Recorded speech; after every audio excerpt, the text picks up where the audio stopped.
Everybody raise their hand if they've ever blundered in a chess game. Oh, you haven't? Is that so? Are you the greatest? I guess so. For all the non-cappers out there, though, this video is for you. You know the name Bobby Fischer? You know that guy who played chess a little bit ago? Well, believe it or not, he blundered. I know, it's crazy.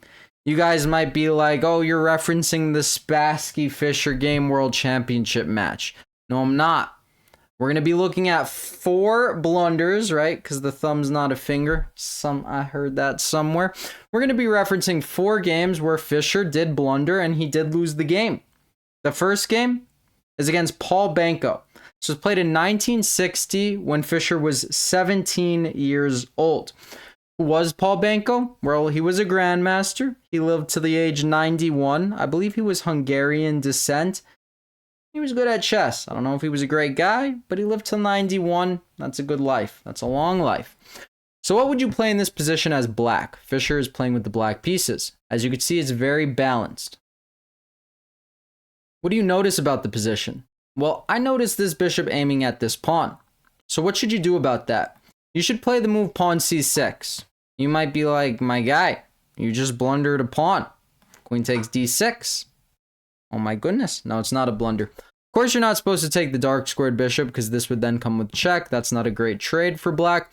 But black can go knight takes c4, gaining a tempo on the queen. Be careful taking this poison pawn. Sometimes you can, sometimes you can't. Calculate. That's what chess is about. And this is slightly better for black, as you could see. What did Fischer do? He took the pawn. He went knight takes c4. It's a little premature. Find the winning move for white.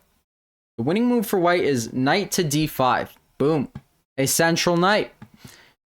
What is this knight doing? Well, it's threatening the common fork that is on c7, right? That's a nice little fork.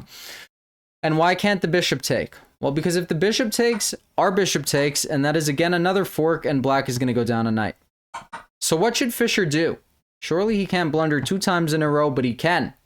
These are games where he was not immortal. He was very much human. Fischer's best move is to go king h8 and just accept the fact that he's going to be down a pawn, but he didn't do that. He went queen f7, setting up battery on the knight. 2 attackers, 1 defender. What did he miss? And it defends the pawn, mind you. What did he miss? Well, he missed the move bishop to h6. Bishop to h6 adds pressure to the pinned piece. And, for example, bishop takes, this is tactically just winning the queen, because if queen takes g7 is mate. Did you see that? Pretty amazing stuff. So what does Fischer do after bishop h6? Now he goes c6, but it's too little too late. Banco correctly calculated bishop takes, queen takes, you trade queens, and then you do the fork. And in this position, Fischer resigns because this is a fork and he's just going to go down a piece. Or an exchange. Both of which would not be very good. Game number 2. We got Fischer with the white pieces versus Robert Byrne. We're gonna have fun facts about all these players. You're like, I don't need your fun facts. I know who Robert Byrne is. He's the guy that was in the match of the century. Well, actually, that was his brother, Donald Byrne. Close though, very good. This guy was also good at chess though, right? They both played chess. They were both good at chess. I think one was an IM, one was a GM. I'm not sure which was which, but they were both pretty decent at chess. He won the US championship. So even if he's the better one, that's pretty good. And I know the worst one wasn't far from that. What should you play in this position as white? Fischer has an equal position. Well, there's a lot of things to notice. Our knight is attacking their knight. Their bishop here on e7 looks a little bit loose. What is going on over here? Great question. Fischer should begin with the move bishop takes g4, at which point the knight has to take, right? If the queen takes, it's just knight takes and you win a bishop. So the knight takes, threatening checkmate, right? Boom, bam, queen takes h2. You get pawn h3. And again, if knight back, remove a defender tactic, win a piece. But black would go knight g to e5, at which point takes, and then I guess you just offer a queen trade. And it's a very balanced position, right? You're going to get an exchange. You're going to go knight f3, open up the bishop. If they try to pin you, you go rook e1, and then you're going to untie your pieces. And it's a very symmetrical pawn structure, right? A to C, H to F, H to F, A to C.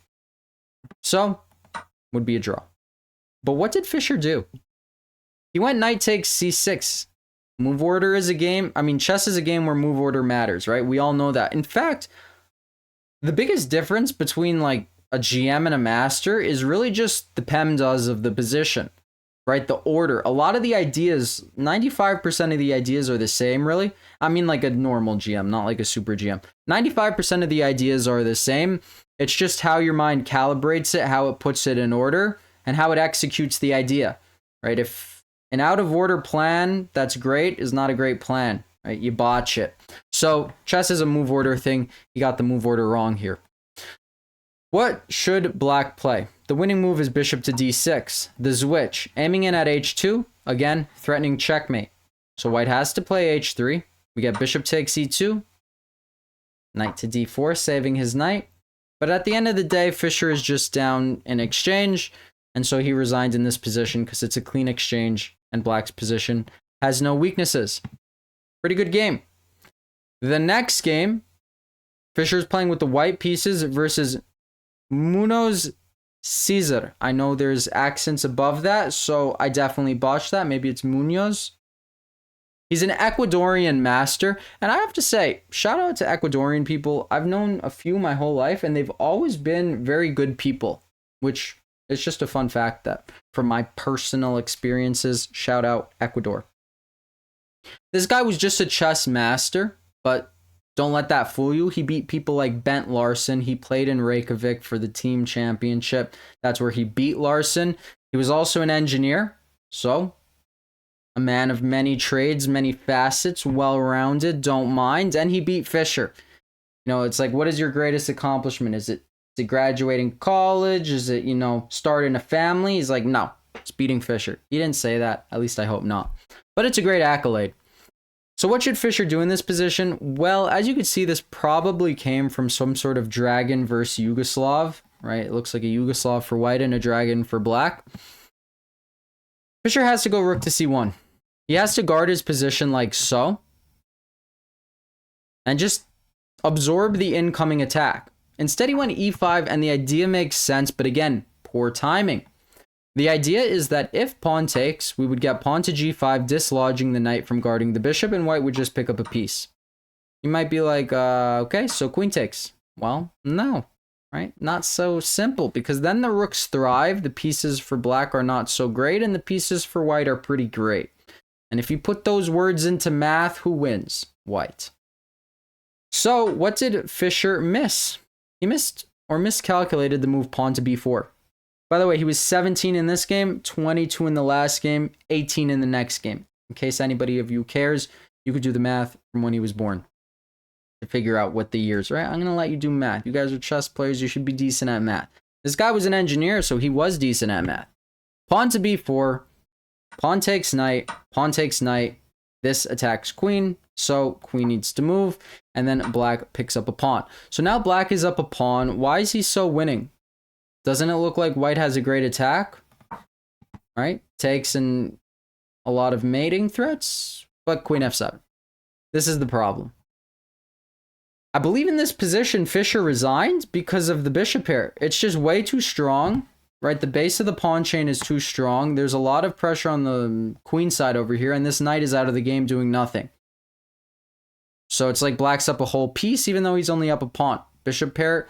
But this bishop is a tank, not going to lie. And I don't think this Ecuadorian is going to blunder checkmate. So that's good stuff. Now, who do we got? We got Samuel Reshevsky. He was known as one of the first child prodigies, right? If you ever saw that picture of this kid playing like a bunch of old people in a simul, that's Samuel Reshevsky. He was a Polish chess prodigy, a grandmaster, and very good at chess. So, in this position, is he playing white or black? He's playing white. Fischer is playing with the black pieces. What should black do here? Well, he should offer a queen trade.